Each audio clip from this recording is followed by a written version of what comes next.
농식품부 농촌 체류형 쉼터 본격 시행. 도시민 주말 체험 영농 활성화. 연면적 33제곱미터 이내. 재난화재 대응 입지시설 기준 준수. 농막 농촌 체류형 쉼터 전환 동시 시행.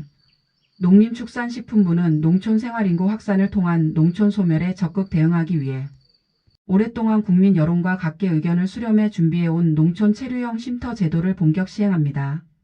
농촌 체류형 쉼터는 도시 과밀화 등 사회 여건 변화 이후 높아지는 기농기촌 수요에 대응하기 위해서는 농촌에서 농업과 전원 생활을 동시에 체험할 수 있는 임시, 숙소 형태의 거주시설이 필요하다는 여론을 반영해 여론 수렴 등 준비 기간을 거쳐 시행되는 것으로 현행법상 숙박이 불가능한 농막을 대체하는 새로운 개념의 농촌 체류형 시설로 자리매김하게 될 것으로 기대됩니다.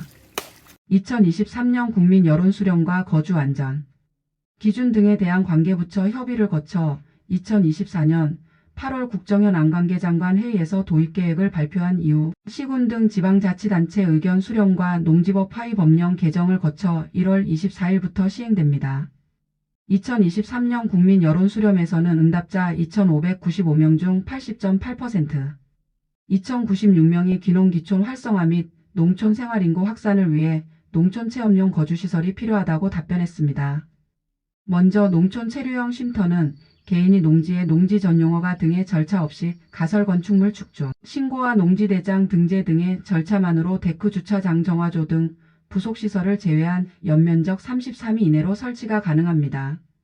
다만 재난 등에 대비하기 위해 국토의 이용 및 계획에 관한 법률로 지정된 방제지구 급경사지, 재해 예방에 관한 법률에 따라 지정된 붕괴위험지역, 자연재해 대책법상 자연재해 위험 개선지구에서는 설치가 제한됩니다. 특히 위급 상황 시 신속한 대응을 위해 소방활동이 가능한 도로에 접한 농지에만 설치할 수 있도록 했고, 화재에 대비하기 위해 소화기 비치와 단독 경보용 감지기는 의무적으로 설치해야 합니다. 농촌 체류형 쉼터 존치기간은 현장의 요구를 수용해 건축법 시행령에 따른 가설 건축물 존치기간과 같이 최초 3년 이후 연장하고자 할 경우 시군구 건축조례로 정하도록 하되 연장 횟수를 3회 이상으로 정할 수 있는 근거를 마련했습니다. 농촌 체류형 쉼터를 설치하고자 하는 사람은 건축법령에 따른 가설 건축물 축조 신고서를 작성, 위치도 등 관련 서류를 첨부해 시군 허가부서에 제출하고 가설 건축물 축조 신고 필증을 받아 농촌 체류형 쉼터를 설치한 후 농지법령에 따른 농지대장 변경사항을 등재하면 됩니다. 이와 함께 농식품부는 기존 농막이 농촌 체류형 쉼터 설치 입지와 기준에 부합하는 경우 제도 시행일로부터 3년 내 소유자 신고 절차를 통해 농촌 체류형 쉼터로 전환을 허용하는 등 사실상 임시 숙소로 사용되어 온 농막을 법 테두리 안으로 양성화하는 방안도 추진합니다.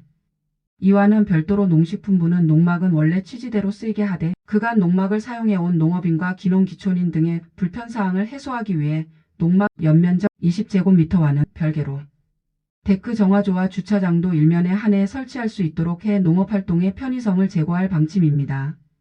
농식품부 윤원습 농업정책관은 주말 체험 영농 활성화를 통한 농촌 생활 인구 확산은 농촌 소멸에 대응하기 위한 중요한 과제라며 농촌 체류형 쉼터가 하루빨리 정착하여 농촌 소멸 대응을 위한 마중물로서 역할을 충실히 수행할 수 있도록 국민 여러분의 관심과 성원을 당부드린다 고 강조했습니다.